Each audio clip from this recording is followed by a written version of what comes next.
justement participer à l'avilissement de la société. Par nos discours, par nos langages, par nos messages, nous avons détruit plusieurs. C'est vrai qu'on peut amener quelqu'un à être sauvé, mais on peut détruire la personne avant qu'elle arrive au ciel. Parce que quand le système de pensée est muselé, la personne devient captive et prisonnière. Ce n'est non plus le diable qui agit. C'est justement la forteresse qui est établie en elle, par le discours qu'on entend, qui empêche cette personne d'être productive dans sa génération. Et c'est ainsi qu'on voit beaucoup de personnes qui sont sauvées, qui aiment Jésus, mais qui n'ont pas d'impact. Qui n'arrivent même pas à se déployer dans leur couloir. Pourquoi? Parce que ces personnes ont été totalement formatées par les discours qu'ils ont entendus sur nos autels. Donc il est important que Dieu suscite des voix prophétiques pour briser ces forteresses. Et je fais partie de cette voie-là. Pour briser ces forteresses et ramener la lumière dans le corps de Christ. Il est important que nous voyons les choses comme Dieu les voit. Par exemple, il dit à Abraham, vos descendants seront captifs en Égypte pendant 400 ans. Ensuite, je vais juger la nation à laquelle ils seront asservis, et ils sortiront avec de grandes richesses. Si dans l'Ancien Testament, il a libéré le peuple avec de grandes richesses, ce n'est pas dans la Nouvelle Alliance, l'alliance établie par le sang de Christ, que nous allons être à même de vanter les vertus de la pauvreté. Je vous l'avais dit. Non, la misère, c'est aussi la capacité d'avoir de l'argent et de ne pas servir au dessein de Dieu avec l'argent qu'on possède. Là, on devient misérable. Le jeune homme riche n'a pas été décoré par Jésus, il a été décrié par lui. Donc il faut un certain équilibre, c'est très important. C'est dans la mentalité d'abord, c'est dans la mentalité. On est d'abord riche de par son identité.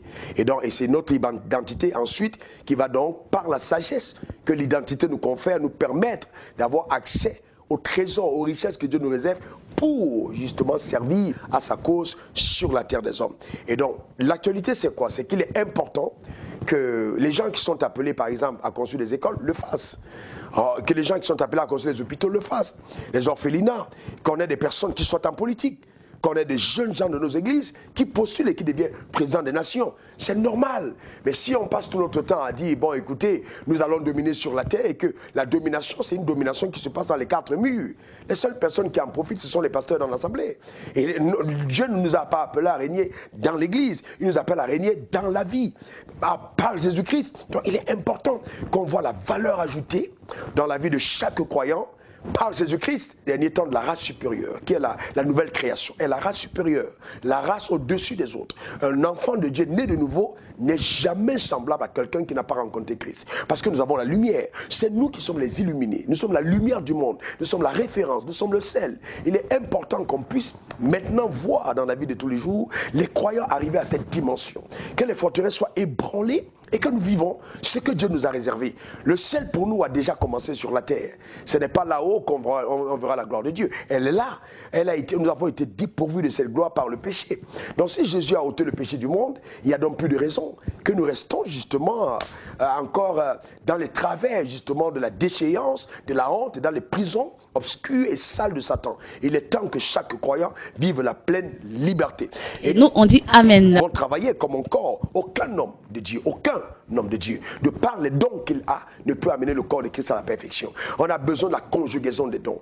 Donc l'esprit de pauvreté a amené beaucoup à penser qu'il faille que tout le monde soit dans leur dénomination. Et c'est pour ça qu'on voit des hommes de Dieu se combattre au lieu d'aider le monde qui marche. Oh, nous sommes un seul corps en Christ. Il a dit, je prie que tout soit un, qu'il soit parfaitement un.